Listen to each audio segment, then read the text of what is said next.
Cookup. Hey, you, right there. Y'all see it. Watch this video to the end, boy. No, we ain't gonna really even touch on the whole situation that took place and what happened and what transpired. Let me just fast forward a bit. This was my homie's first time in LA. This was like right around the time after Nip passed. It was like big pandemonium in LA and everywhere. It kind of touched all over the place. Meanwhile, it's a whole entire community that was either still in shock, grieving, feeling all these different emotions. And so, I mean, y'all saw it. It was all over social media. A lot of people was flying into LA at that time. They was going to pay their respects and go shoot down the Crenshaw and Slauson and take their pictures and do all this other stuff. You know, tourists and everybody from all over the place alike that probably wouldn't normally be out there. Everybody just wanted to just get a piece of the action, so to speak. Some of them that was capitalized. I seen people shooting videos and all this other stuff. Now I could see if you was like from there and like from around. That's pretty disrespectful to just come to somebody's neighborhood, just bust out, just shoot a video in front of a marathon store. So a lot of crazy stuff was going on back then. Nature of the game is to play by the rules. You either follow or you make them. Two ways to go, choose wise when to lose. You either abide by it or you break them. It's simple common sense. Be a leader or a follower, worker or a boss, stand up nigga or a coward, devour to get devoured. I hope the righteous listen and the lost niggas pay attention. I got a story to tell, non-fiction.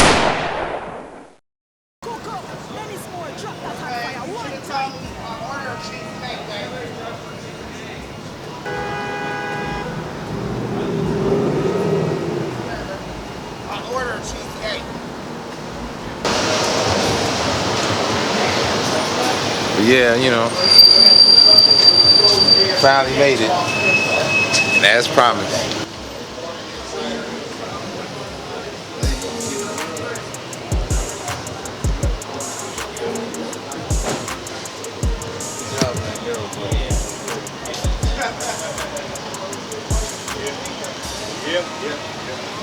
That mirror is dope. That's right, you ready?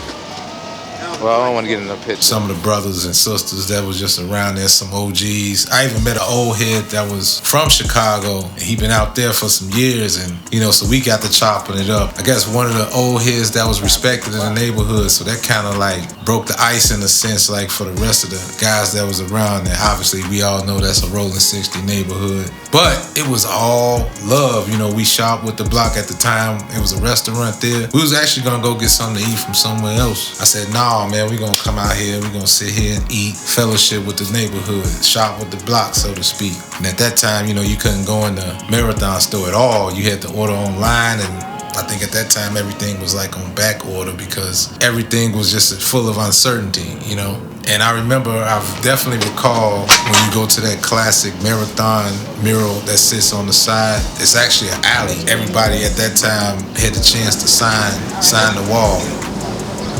People from all over the world flying out far and near, coming to pay respects to Nip and sign the wall. But at that time, you know, it was okay to do that. You know, it was all peaceful. I mean, the day I went, this was like after all the madness was over. Not too many people was around, just the community.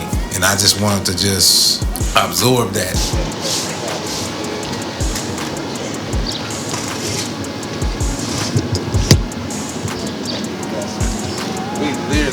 All the way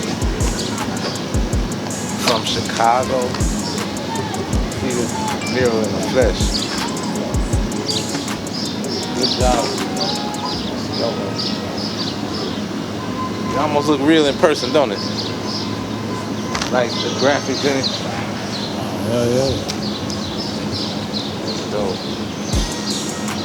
My bad, y'all. If y'all can see this in person, this mirror was dope. This is the first time I ever seen community behavior in this type of capacity. Although South Central is very huge when you break down the sections, it kind of reminds me of a lot of different places all in one place. You know, on one hand, it's kind of like Robbins, it's kind of like Chicago, it's something like Harvey, it's something like everything all in one spot. It only could inspire you because some of the things that I saw there, you would wish you had that in your own communities, in your own backyard. Like, for example, I mean, I knew some brothers that bought back the block or did a lot of wonderful things in their communities and in different sections or whatever.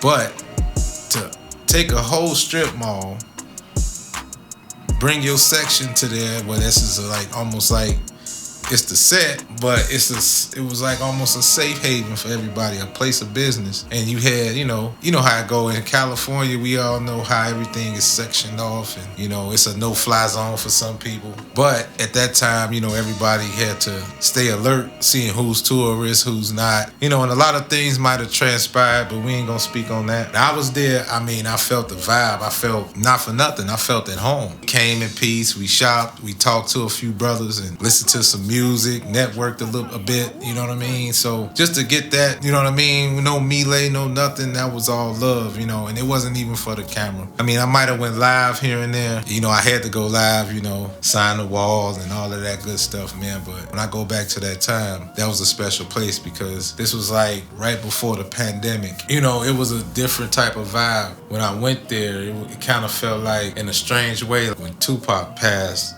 that was in Vegas. It's strange that I live here. I go to LA, Nip passed. Out of nowhere, we were just talking about the album and we were just talking about all this stuff. And then all of a sudden you're seeing all these different billboards all throughout the city. You're seeing the prolific billboards, and the rollout was just crazy. So just imagine all these different things I'm seeing in real time, and everything is all documented. I'm not really trying to regurgitate too much or nothing, but seeing that, I just want to just stay there for a moment. To see an indie artist do that in that capacity, an independent artist with industry ties, stay in your community, give back the way you should, and it inspired a lot of people. So from there, I made it every time I fly to LA, I would always stop through Crenshaw and Slauson, two of my favorite places. I think I said this so many times. When I go to Cali, I want to go to Venice Beach, off top. That's one of my favorite spots when I come to Cali, because you get the best of everything. You get it's like a gumbo pot full of everything. You seeing a lot of stuff I would normally see in Chicago, in a sense, all while giving you that California vibe. You know what I'm saying?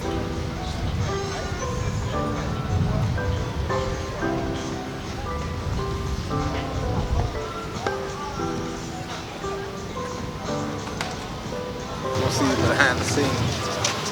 As you can see, we're right where we should be, where we need to be.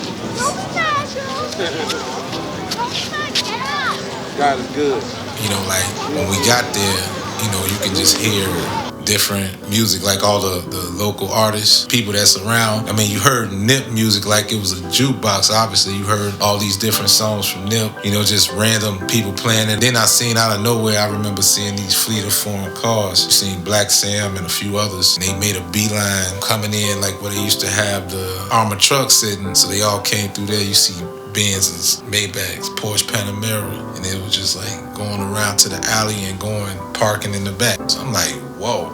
Then that's when it hit me. Just being in the heart of just that mini mall and the story behind it, it was very inspiring. You know what I'm saying? I never seen something like that up close and personal. Now, I've seen a lot of things we come from a place where a lot of our hood heroes, so to speak, we applaud the people that pride themselves on making something out of nothing, or coming from nothing and turning nothing into something.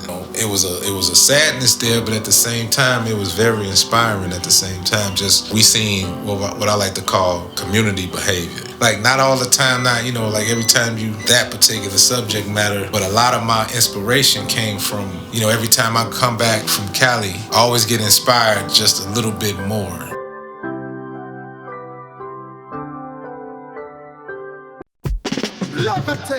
I don't know what you're waiting on. Sitting by the corner, looking at your smart TV. Your laptop or computer or whatever you use to just go